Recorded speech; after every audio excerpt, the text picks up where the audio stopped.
ذاکرانہ اور خطیبانہ جملے نہیں کہہ رہا، قرآن یہ کہتا ہے انما ولیکم، بے شک، توجہ چاہیے آپ کی، آپ نے بارہا یہ آیت سنی ہے لیکن اس پہلو پر ذرا توجہ دیں، بارہا آپ نے یہ آیت سنی ہے، انما ولیکم، بے شک بلا شبہ لا ریب تمہارا ولی کون ہے؟ انما ولیکم اللہ۔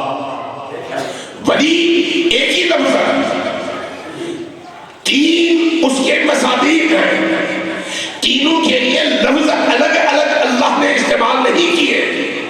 اگر الگ الگ استعمال کرتا تو فکریں چرانے والے لوگ کہتے کہ پہلے ولی کا مطلب اور ہے، دوسرے ولی کا مطلب اور ہے، تیسرے ولی کا مطلب اور ہے، لیکن اللہ کو چوروں کا پتہ تھا، اس لیے اللہ نے جب یہ لفظ استعمال کیا تو ایک ہی استعمال کیا، لیکن آگے ولیوں کا جب تذکرہ کیا تو تین ولی بتائے، کہا تمہارا ولی یا اللہ ہے، یا رسول اللہ ہے، یا وہ ہے جو صاحب ایمان ہے،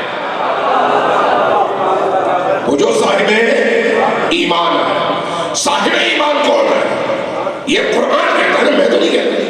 انما ولیکم اللہ ورسولہ، اور اس کا رسول، والذین آمنوا، اور وہ جو ایمان لائے۔ وہ کون ہے جو ایمان لائے؟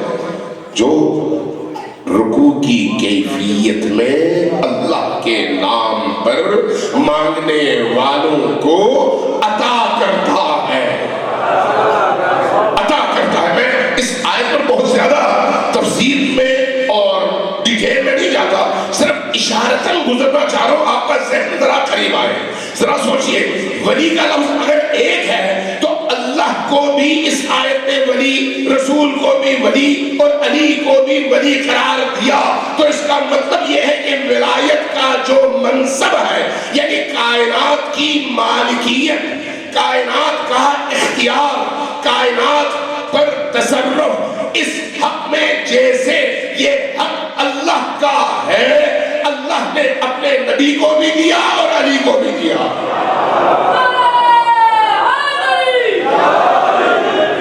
انما ولیکم اللہ ورسولہ والذین آمنوا۔ اب جب یہ ولایت کا اختیار برابر ہے اور اللہ کی طرف سے وہی اختیار نبی کو بھی دیا ہے، وہی اختیار علی کو بھی دیا ہے،